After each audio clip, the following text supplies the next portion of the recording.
The member from London West. Thank you, Speaker. My question is to the Premier. Speaker, Stuart Klein is 71 years old and lives in London West. Last week, he was vacationing with his wife in Mexico when he fell ill and experienced a serious brain bleed. He was admitted to hospital on Wednesday.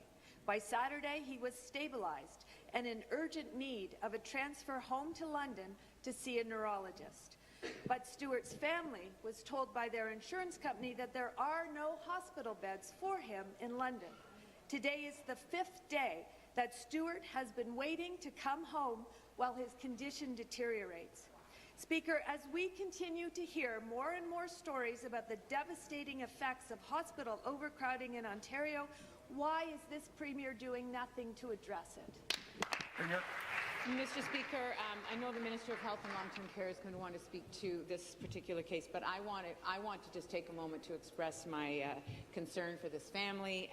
They're going through a very difficult experience, Mr. Speaker, and I want to assure the family that the Minister of Health is looking in this case. She's giving it her full attention, Mr. Speaker, because this is an extremely anxious time for a family. This is a situation that no one should have to undergo, Mr. Speaker, and I know that the Ministry of Health and the LHIN are looking at what can be done in this situation. But just to say that this is an extremely anxious time, and my thoughts are with the family. And the Minister of Health and Long-Term Care will speak to it in the supplementary. Thank you. Supplementary. Speaker, Stuart's situation is critical and potentially life-threatening.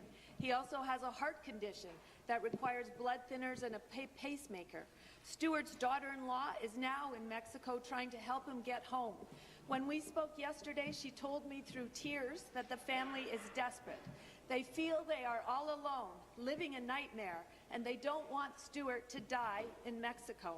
She said to me in an email, "My dad is very weak. His heart is not doing well. He is fighting, but I don't know how much longer he can wait for a bed.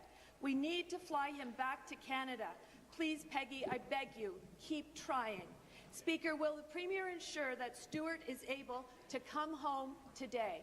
Thank you, Premier. Minister of Health and Long-Term Care. Minister of Health, Long-Term Care. Thank you, Mr. Speaker. And as the new Minister of Health, I want to ensure that my staff and I are ready to help all members of this House when situations like this arise, because of course it's extremely important to ensure the safety and access to high-quality care for all Ontarians. And I want to assure the family in this case that my staff has been fully engaged in helping coordinate this individual's return home and to make the full service of Ontario's healthcare system completely available to this family.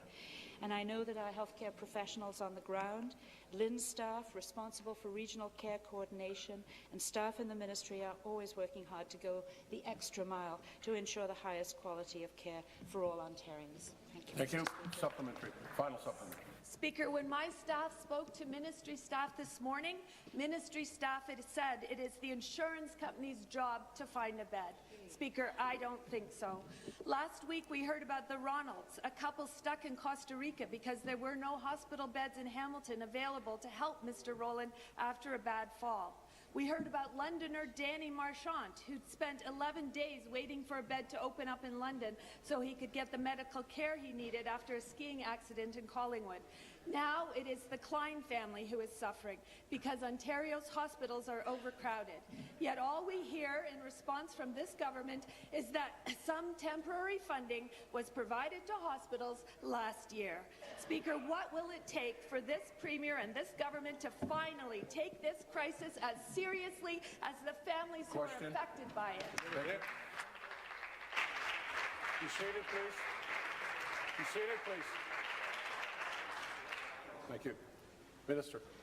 I want to assure the member opposite, Mr. Speaker, that there is capacity here in Ontario. It was demonstrated last week with the individual she referenced who fell sick in Costa Rica, and my predecessor made a statement to that effect last week.